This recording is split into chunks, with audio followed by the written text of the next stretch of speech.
Next, aphorism number 90.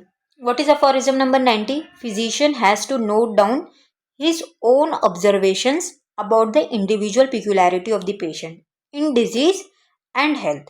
Footnote of aphorism number 90. Example: behavior of the patient, speech, color of the face and eyes, skin, degree of liveliness, nature of the tongue, breathing, smell from the mouth, hearing, character of the pulse, condition on the abdomen, position of the sleep. So aphorism number 90 में Hanuman sir ने हमें क्या कह रहे हैं कि आपने patient में जो भी चीज़ें ऑब्जर्व करी है उसे आप नोट डाउन कर लें।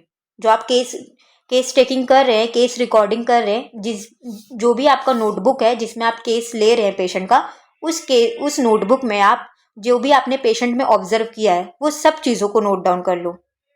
अफोरिज्म नंबर 90 में हनुमान सर ये कह रहे हैं कि आपको क्या क्या नोट डाउन करना है, जो आपने पेशेंट में ऑब्जर्व किया है, जो आपने पेशेंट में नोटिस किया है, वो सब चीज़ों को आपको केस टेकिंग में रिकॉर्ड करना है। उन सिम्टम्स को भी इंपॉर्टेंट देना है, वो सिम्टम्स को आपको नेग्लेक्ट नहीं करना है।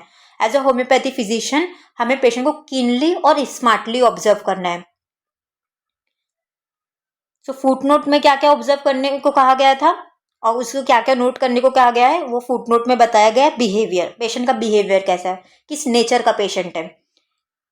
स्पीच, उसके बोलने का तरीका क्या है, रुक रुक कर बोलता है या बहुत स्पीड में बोलता है, डायरेक्ट बात करता है या इनडायरेक्टली बात करता है, या हेजिटेट होकर बात करता है, इंट्रोवर्ट है या एक्सट्रोवर्ट है।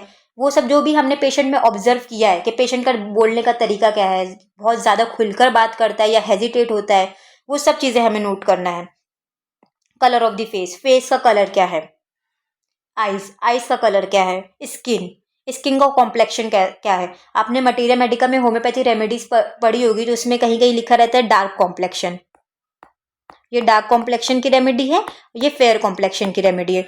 इन होम्योपैथी हमारी रेमेडी चेंज हो जाती है। डार्क कॉम्प्लेक्शन, डार्क टोन वाले स्किन के लिए अलग रेमेडी हो जाती है, फेयर टोन वाले स्किन के लिए अलग रेमेडी हो जाती है। तो हमें पेशेंट का स्किन टोन भी नोटिस करना है, स्किन टोन को भी ऑब्जर्व करना है कि वो किस स्किन टोन का, किस कॉम्प्लेक्शन का है।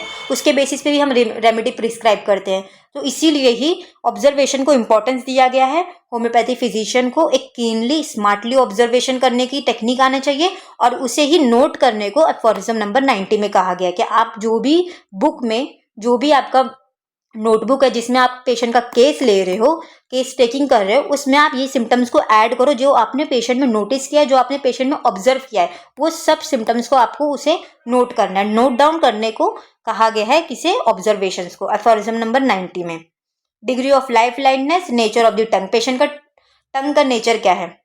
रेड टंग है, टंग के बेसिस पे भी हमारी बहुत सारी डिफरेंट होम्योपैथी रेमेडीज है, इसलिए टंग को भी इंपॉर्टेंट दिया गया है। ब्रीदिंग, पेशेंट की ब्रीदिंग से स्मेल आ रही है या नहीं, smell from the mouth, mouth किस टाइप का ब्रीदिंग ले रहा है, हेलिटोसिस प्रेजेंट है या नहीं। Hearing, character of pulse, pulse कितना है उसका, condition of abdomen, position of the sleep. ये सब चीज़ों को आपने जो भी पेशेंट में ऑब्जर्व किया है सबको आपको नोट डाउन करना है। ये हैनमन सर ने अफोरिज्म नंबर 90 में कहा है। This is all about aphorism number 90।